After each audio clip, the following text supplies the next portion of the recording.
Le péché, définition, source et impact, par Marcel Longchamp.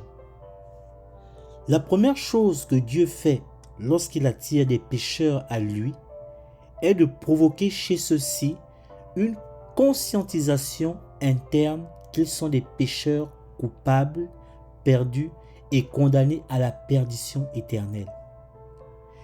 Dieu fait cela par le moyen de la régénération, ce que nous appelons communément la nouvelle naissance. 2 Corinthiens 4 à partir du verset 6 dit ceci: « Car le Dieu qui a dit que la lumière resplendisse au milieu des ténèbres est celui qui a resplendi dans nos cœurs pour faire briller la lumière de la connaissance de la gloire de Dieu en la personne de Jésus-Christ. » Nous devons comprendre plus profondément les notions de péché et de pécheur et saisir les conséquences théologiques de ces choses. La Bible donne une définition du péché.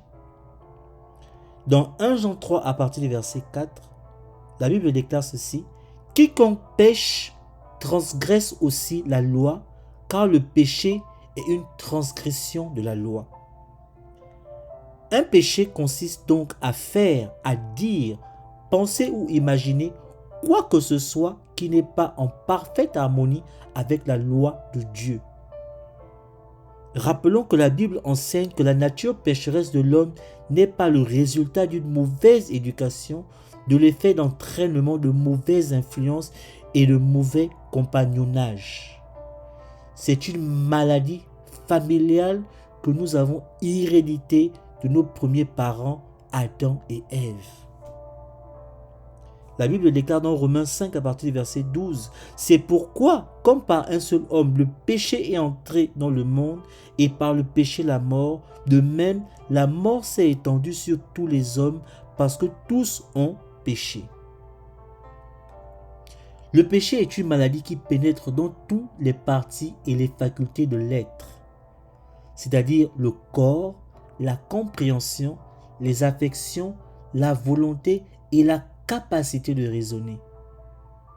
Même la conscience est affectée et ne peut pas être complètement utilisée comme guide moral à moins d'être éclairée par le Saint-Esprit. Et cela arrive à la nouvelle naissance.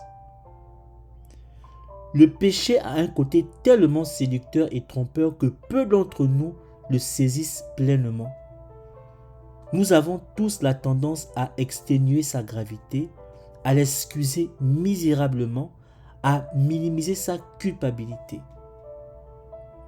Nous le constatons dans le fait que même les croyants tendent à maintenir des pratiques questionnables, à trop aimer l'argent, à entretenir des relations coupables avec le monde, à jouer avec la tentation et à sanctionner des standards peu élevés de religion familiale. Il semble plus que nous grandissons dans le Seigneur, plus nous constatons avec tristesse notre grande misère. Plus nous approchons de Dieu et du ciel, plus nous voyons l'ampleur de notre nature pécheresse et plus nous devons nous vêtir de la plus profonde humilité. Cependant, sachez que là où le péché a abondé, la grâce a surabondé. Romains 5 à partir du verset 20 dit ceci: « Or, la loi est intervenue pour faire abonder le péché. Mais où le péché a abondé, la grâce a surabondé. » Cette nature pécheresse demeure même chez les chrétiens régénérés. Ils devront la subir jusqu'à la mort.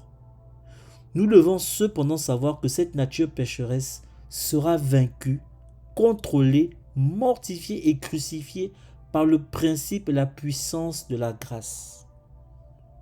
La vie du croyant sera une vie de victoire et non une vie d'échec constante. Romains 6 à partir du verset 14 dit ceci: « Car le péché ne dominera pas sur vous, parce que vous n'êtes point sous la loi, mais sous la grâce. » Soyez bénis.